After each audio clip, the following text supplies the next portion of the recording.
ঈশ্বর আপনার জীবনে কিছু বড় করতে যাচ্ছেন, যে লক্ষণগুলি দেখলেই বোঝা যাবে।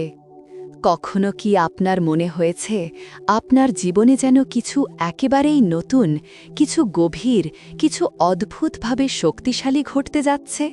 হয়তো আপনি তা ভাষায় বলতে পারেন না, হয়তো ব্যাখ্যা করতে পারেন না, কিন্তু অন্তরের ভেতর একটা অনুভূতি জন্মায়, ঈশ্বর আমাকে নতুন কিছুর দিকে নিয়ে যাচ্ছেন। বাইবেল বলে, দেখো, আমি একটি নতুন কাজ করছি, এখনই তা ফুটে উঠছে, তুমি কি তা উপলব্ধি করো না? এটাই সেই মুহূর্ত। ঈশ্বর যখন আপনার জীবনে সত্যিই একটি বড় কাজ করতে যান, তখন কিছু বিশেষ লক্ষণ দেখা দেয়। এই লক্ষণগুলো বাইবেলের চরিত্রদের জীবনেও দেখা গেছে, যেমন জোসেফ, দাউদ, এলিয়াহ, মেরি, পল, এবং আজও ঠিক একইভাবে ঈশ্বর তার সন্তানদের জীবনে কাজ করেন। আজ আমরা গভীরভাবে শুনব, ঈশ্বর আপনার জীবনে কিছু মহৎ, কিছু বড়, কিছু অসাধারণ পরিকল্পনা করেছেন, তার 7টি স্পষ্ট লক্ষণ। প্রস্তুত হন, কারণ হয়তো এই লক্ষণগুলোর মধ্যেই আপনি আপনার বর্তমান জীবনের গল্প দেখতে পাবেন। লক্ষণ 1, অস্বাভাবিক নীরবতা। ঈশ্বর আপনাকে প্রস্তুত করছেন। কখনো এমন সময় আসে যখন চারদিকে শব্দ থেমে যায়। বন্ধুরা ব্যস্ত, সুযোগগুলো বন্ধ, দরজাগুলো তালাবদ্ধ। আপনি চেষ্টা করছেন, কিন্তু কিছুই এগোচ্ছে না। এই নীরব সময়কে আমরা অনেকেই শাস্তি মনে করি, কিন্তু বাইবেল বলে ঈশ্বরের নীরবতাও কথা বলে। মোশিকে 40 বছর মরুভূমিতে রাখা হয়েছিল। দাউদকে রাজা হওয়ার আগে বহু বছর রাখাল হিসাবে থাকতে হয়েছে।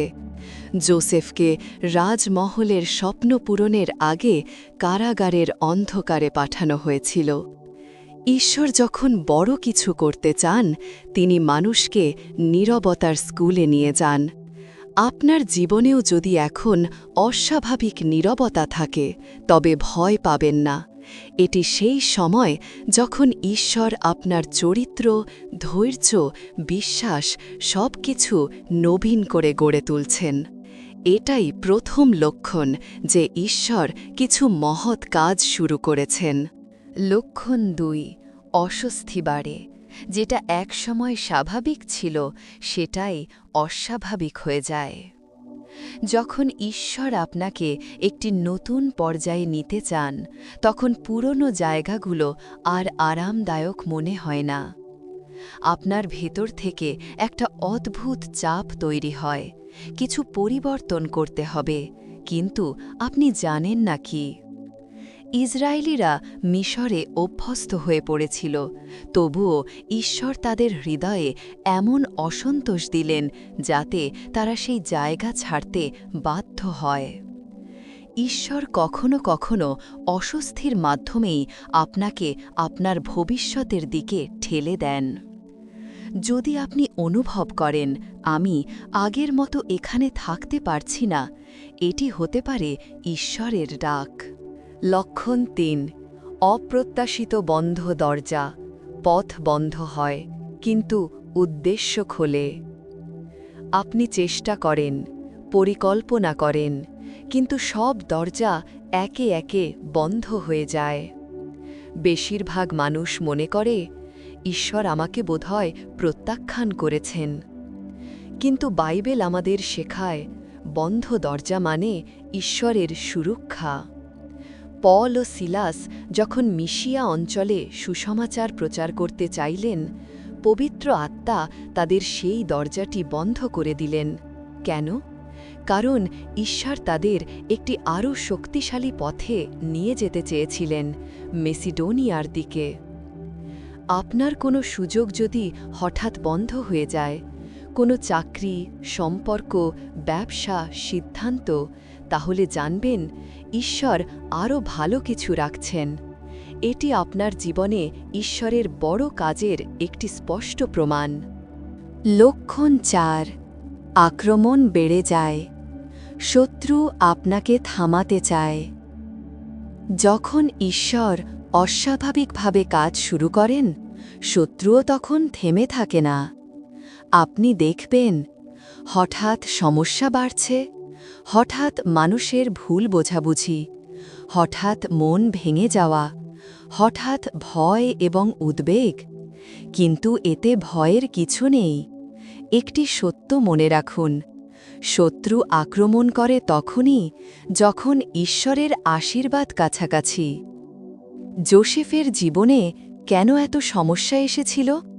কারণ তার স্বপ্ন সত্যি হওয়ার ঠিক আগে মন্দ শক্তি তাকে থামাতে চেয়েছিল। যিশু যখন নদী থেকে উঠে বাপ্তিস্ম নিলেন, পবিত্র আত্মা তাকে মরুভূমিতে নিয়ে গেলেন। ঠিক সেই সময় শয়তান তাকে প্রলোভনে ফেলতে চেষ্টা করল। আক্রমণ বেড়ে গেলে বুঝবেন ঈশ্বর আপনাকে উচ্চতর স্থানে নিয়ে যাচ্ছেন। লক্ষণ ৫, ঈশ্বর আপনাকে বিচ্ছিন্ন করেন। সবাই আপনার সঙ্গে থাকবে না।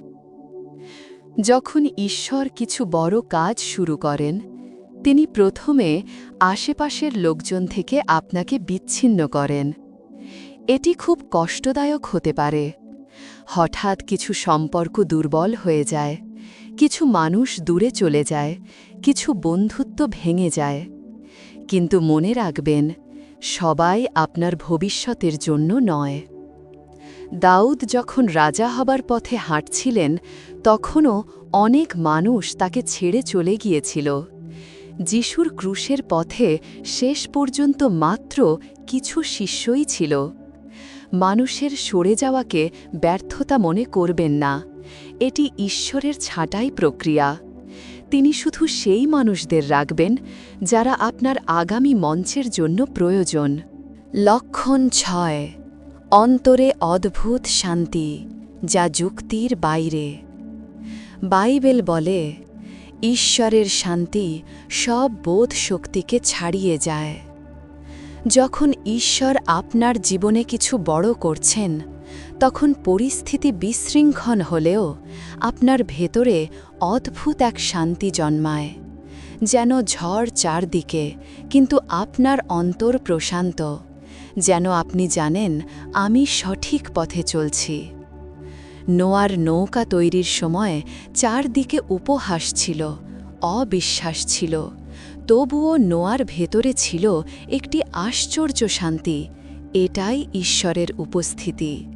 যদি আপনি সব সমস্যার মাঝেও একটি স্থির শান্তি, একটি সাহস অনুভব করেন, তাহলে জেনে রাখুন, ঈশ্বর আপনাকে শক্তিশালী ভবিষ্যতের দিকে পরিচালিত করছেন।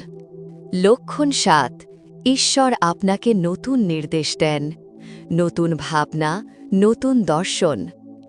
শেষ এবং সবচেয়ে শক্তিশালী লক্ষণ হল, ঈশ্বর আপনার হৃদয়ে নতুন ভাবনা জন্ম দেন।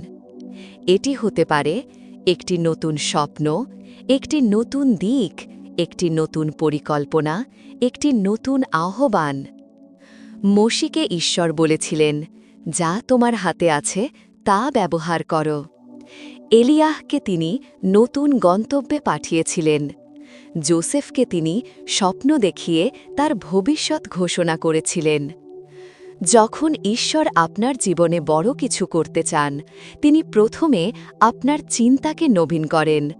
আত্মার ভেতরে আপনি অনুভব করেন, এটাই আমার পথ, এটাই আমার কাজ, এটাই আমার সময়।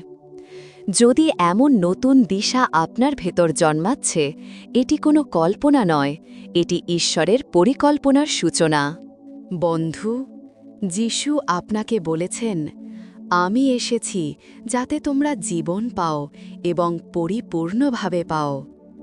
যদি এই লক্ষণগুলো এখন আপনার জীবনে দেখা যায়, তবে নিশ্চিত থাকুন, ঈশ্বর আপনার জীবনে কিছু অদ্ভুত, সুন্দর, অতুলনীয়, শক্তিশালী একটি নতুন অধ্যায় খুলতে যাচ্ছেন। আপনার অশ্রু, আপনার অপেক্ষা, আপনার নিঃসঙ্গতা, আপনার সংগ্রাম সব কিছুই বৃথা নয়। ঈশ্বর আপনাকে ভুলে যাননি। তিনি আপনাকে প্রস্তুত করেছেন, গড়ে তুলেছেন, নির্বাচন করেছেন, এবং এখন আপনার জীবনে তার মহিমা প্রকাশের সময়। আপনি যেখানেই থাকুন, এই মুহূর্তে ঈশ্বর আপনার দিকে হাত বাড়িয়ে বলছেন, ভয় করো না, আমি তোমার সঙ্গে আছি। নিরাশ হয় না, আমি তোমার ঈশ্বর। আমি তোমাকে শক্তি দেব, আমি তোমাকে সাহায্য করব। যা আসছে তা অতীতের যে কোনো কিছুর চেয়ে অনেক সুন্দর হবে। শুধু বিশ্বাসে দাঁড়ান, ঈশ্বর আপনার জীবনে বড় কিছু করতে যাচ্ছেন। জয় যিশু, জয় যিশু।